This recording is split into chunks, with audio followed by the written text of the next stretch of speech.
Iran ആവശ്യപ്പെട്ട $300 billion നൽകാൻ America തീരുമാനിച്ചിരിക്കുന്നു എന്നുള്ള റിപ്പോർട്ട് ഇപ്പോൾ പുറത്തു വന്നു. അപ്പോൾ ഈ വിഷയമായിട്ട് ബന്ധപ്പെട്ട ആദ്യാദ്യ ഘട്ടത്തിൽ ഇതിന് വലിയ രീതിയിലുള്ള ഒരു അംഗീകാരമൊന്നും അല്ലെങ്കിൽ ഇങ്ങനെ ഉണ്ട് എന്നൊന്നും പറഞ്ഞിട്ടില്ല. അതിന് രണ്ട് കാര്യങ്ങളുണ്ട്. ഇറാനിയൻ പത്രമാണ് കരാർ വ്യവസ്ഥയുടെ രഹസ്യങ്ങൾ പുറത്തുവിട്ടത്. ഇതൊരു ആന്തരികമായിരിക്കുന്ന ഒരു രഹസ്യമായിരിക്കുന്ന കരാറാക്കാൻ വേണ്ടിയിട്ടായിരുന്നു അമേരിക്ക ഉദ്ദേശിച്ചത്. അത് അമേരിക്ക പറയുകയും ചെയ്തു. കരാർ വ്യവസ്ഥകൾ പുറത്തുവിടില്ല എന്നത് എല്ലാ വിവരക്കേടും വിളിച്ചു പറയുന്ന ട്രംപ് ഈ ഒരു കാര്യം പറഞ്ഞിട്ടില്ല എന്നുള്ളതും ഒരു പ്രത്യേകതയാണ്. പക്ഷേ ഇറാനെ സംബന്ധിച്ചിടത്തോളം ഒരു രഹസ്യമായിരിക്കുന്ന കരാർ, പ്രത്യേകിച്ച് അമേരിക്കയുമായിട്ട് ഒരു രഹസ്യമായിരിക്കുന്ന ഒരു കരാറിനോട് അവർക്ക് താല്പര്യമില്ല. അത് പരസ്യമായിരിക്കുന്ന കരാറാവണം, ലോകം അതറിയണം. കാര്യം ലോകം ഈ വിഷയമായിട്ട് ബന്ധപ്പെട്ട് ഈ ഇറാനെ പിന്തുണച്ചിട്ടുണ്ട്.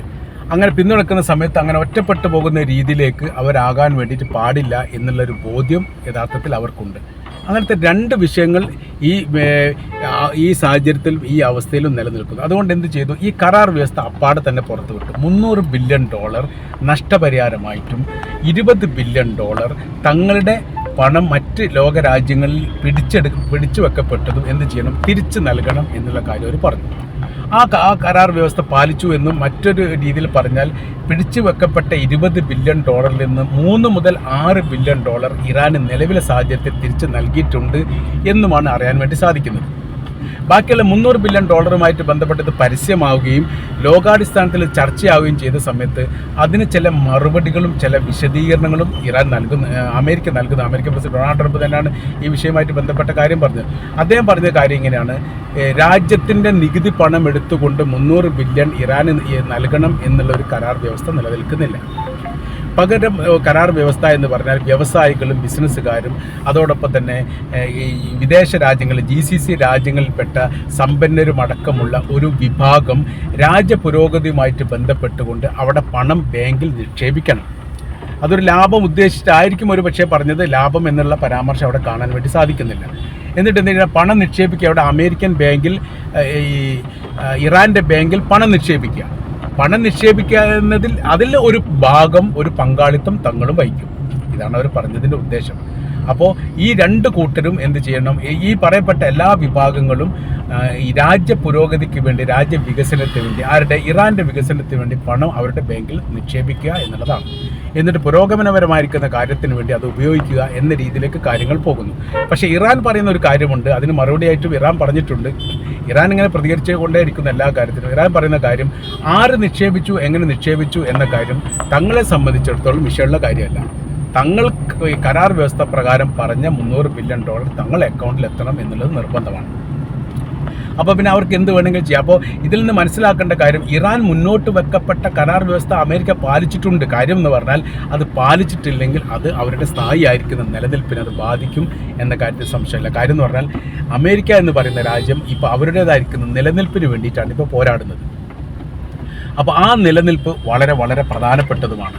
കാര്യം ലോകരാജ്യത്ത് അമേരിക്കയുടെ സ്ഥായി ആയിരിക്കുന്ന ശക്തിയും ബലവും നിലനിൽക്കണമോ വേണ്ടയോ എന്ന് അടയാളപ്പെടുത്തുന്ന ഒരു പോരാട്ടമാണ് നിലവിലെ സാഹചര്യത്തിൽ ഇപ്പോൾ നടക്കുന്നത്. അങ്ങനെ ഒരു പ്രത്യേകതയും കൂടി ഈ വിഷയമായിട്ട് ബന്ധപ്പെട്ടുണ്ട് എന്ന് നമ്മൾ മനസ്സിലാക്കേണ്ടതാണ്. അപ്പോൾ അങ്ങനെ വരുന്ന സമയത്ത് ഇപ്പം നടക്കുന്ന വിഷയങ്ങളും കാര്യങ്ങളും ഒക്കെ ഒരു രാജ്യത്തെ സംബന്ധിച്ചിടത്തോളം വളരെ വളരെ വളരെ പ്രധാനപ്പെട്ടതാണ് എന്ന കാര്യത്തിൽ സംശയമൊന്നുമില്ല. അമേരിക്ക ഈ യുദ്ധത്തിൽ തോൽക്കാൻ തന്നെ പ്രധാനമായിരിക്കുന്ന കാരണം തന്നെ പറയുന്നത്, അതിനോടനുബന്ധിച്ച് കാരണങ്ങൾ തന്നെ പുറത്തു വന്നിട്ടുണ്ട്. അതിൽ പ്രധാനമായിരിക്കുന്ന കാരണങ്ങൾ അറേബ്യൻ രാജ്യങ്ങളുടെ നിസ്സഹകരണം എന്നാണ്. സഹകരണമില്ലാത്ത ഒരു സാഹചര്യം അറേബ്യൻ രാജ്യങ്ങളിൽ നിന്ന് ഉണ്ടായതാണ് ഏറ്റവും പ്രധാനമായ രീതിയിലെ തിരിച്ചടി അമേരിക്കക്കുണ്ടാകുന്നത്. അതൊരിക്കലും അവർ പ്രതീക്ഷിക്കുന്ന തരത്തിലല്ല. ഏതൊരു വിഷയം ഉണ്ടായിക്കഴിഞ്ഞാലും അമേരിക്കയുടെ നയങ്ങൾക്കും നിലപാടിനോടൊപ്പം ചേർന്ന് നിൽക്കുക എന്നുള്ളത് സ്വാഭാവികമായ രീതിയിൽ ഉണ്ടാവുന്നതാണ്. ഈ പ്രാവശ്യം അത് ഉണ്ടായിട്ടില്ല എന്ന് മാത്രമല്ല, അമേരിക്കക്കെതിരെ വിമർശനവും അമേരിക്കയോട് ഉപദേശവും നടത്തപ്പെട്ടിട്ടുണ്ട് എന്നൊരു പ്രത്യേകതയുണ്ട്. ചെങ്കടലുമായിട്ട് ബന്ധപ്പെട്ട വിഷയമാണ് ഇത് ആരംഭം കുറിക്കുന്നത്. അന്ന് അമേരിക്കയുടെ പ്രസിഡന്റ് ജോ ബൈഡൻ സൗദി അറേബ്യയോടാണ് ആദ്യം തന്നെ ചെങ്കടലിൻ്റെ അതിർത്തി പങ്കിടുന്ന രാജ്യം എന്ന നിലക്ക് സഹായം തേടുന്നത്. അവർ പറഞ്ഞിരിക്കുന്ന കാര്യം ഇങ്ങനെയാണ്: ഈ കാര്യത്തിൽ, അതായത് ചെങ്കടലിന് നേരെ ഹൂത്തികൾ നടത്തുന്ന യമൻ്റെ ഭാഗത്ത് വരുന്ന ആക്രമണത്തെ പ്രതിരോധിക്കാൻ വേണ്ടി നിങ്ങളുടേതായിരിക്കുന്ന സഹായങ്ങൾ ഞങ്ങൾക്ക് ആവശ്യമുണ്ട്. അപ്പോൾ നിങ്ങൾ എന്ത് ചെയ്യണം? ഈ കാര്യത്തിൽ തങ്ങളെ സഹായിക്കണം എന്നുള്ളതാണ് അവർ പറഞ്ഞത്. എന്നാൽ ഈ സൗദി അറേബ്യയെ സംബന്ധിച്ചിടത്തോളം അവരതിന് തയ്യാറായിട്ടില്ല. അതവർ പറയുകയും ചെയ്തു, ഞങ്ങൾ ഒരിക്കലും അത്തരം ഒരു ആക്രമണത്തിന് തങ്ങൾ കൂട്ടു നിൽക്കില്ല എന്നുള്ളത്. അത് മുഹമ്മദ് ബിൻ സൽമാൻ രാജാവ് തന്നെയാണ്, അവിടുത്തെ ഭരണാധികാരി തന്നെയാണ് ഈ കാര്യത്തെക്കുറിച്ച് ആത്യന്തികമായിരിക്കുന്ന നിലപാട് പറഞ്ഞത്. മാത്രമല്ല, നിങ്ങൾ ഈ ആക്രമണത്തിൽ നിന്ന് വിട്ടു നിൽക്കണം എന്നുകൂടി പറഞ്ഞു. അത് പറയുന്ന ആരോടാണ്? അമേരിക്കയോടാണ് പറയുന്നത്. നിങ്ങൾക്ക് ഹൂത്തികളുമായിട്ട് യുദ്ധം ചെയ്തുകൊണ്ട് ചെങ്കടലിൽ നിന്ന് ആധിപത്യം ഉണ്ടാക്കാൻ വേണ്ടി നിങ്ങൾക്ക് ഒരിക്കലും സാധിക്കുകയില്ല. അവർ അതിശക്തരാണ്. അവർക്ക് നമ്മൾ കാണുന്നതിനേക്കാൾ വലിയ ഭയാനകരമായിരിക്കുന്ന ആയുധങ്ങളുടെ കൂമ്പാരം തന്നെയുണ്ട്. മാത്രമല്ല, ഇറാൻ എന്ന് പറയുന്ന സൈനിക ശക്തിയുള്ള രാജ്യങ്ങൾ അവിടെ പിന്നാമ്പുറം പ്രവർത്തിക്കുന്നുണ്ട്.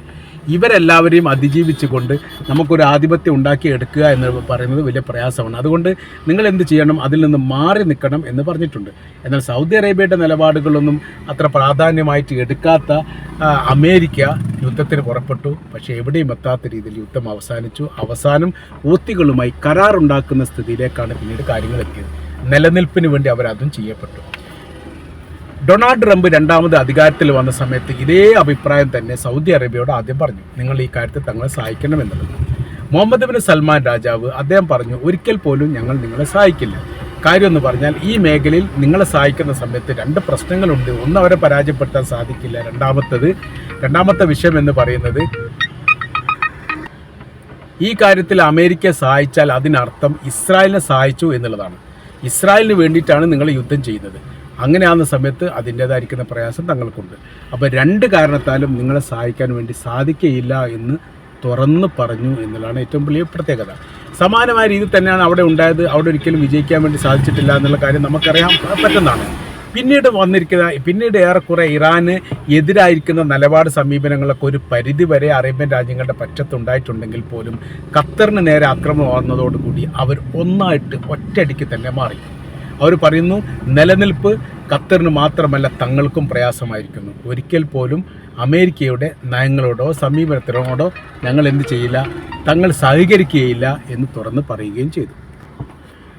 അപ്പോൾ അറേബ്യൻ രാജ്യങ്ങളെ സംബന്ധിച്ചിടത്തോളം അവരുടെ നിലനിൽപ്പ് അനിവാര്യമാണ്. ആ നിലനിൽപ്പിന് വേണ്ടിയിട്ട് അമേരിക്കയെ ആശ്രയിച്ചുകൊണ്ട് ഒരു കാര്യമില്ല. ഒരു ഗുണം കിട്ടില്ല എന്ന് മാത്രമല്ല, ഗുണമില്ലാത്ത രീതിയിലേക്ക് കാര്യങ്ങൾ പോകും എന്നുള്ള കാര്യം കൂടി ഉറപ്പാണ്. ആ തരത്തിലാണ് ഇപ്പോഴത്തെ സാഹചര്യങ്ങളും ഇപ്പോഴത്തെ അവസ്ഥകളും നിലനിൽക്കുന്നത് എന്നുള്ളത് വളരെ കൃത്യമാണ്. അപ്പോൾ അറേബ്യൻ രാജ്യങ്ങളെ സംബന്ധിച്ചിടത്തോളം അവരുടെ സ്ഥായിയായിരിക്കുന്ന നിലനിൽപ്പ് ഇറാൻ്റെ നിലനിൽപ്പുമായിട്ട് ആശ്രയിച്ചാണ് നിൽക്കുന്നത് എന്നുള്ളത് കൃത്യമാണ്.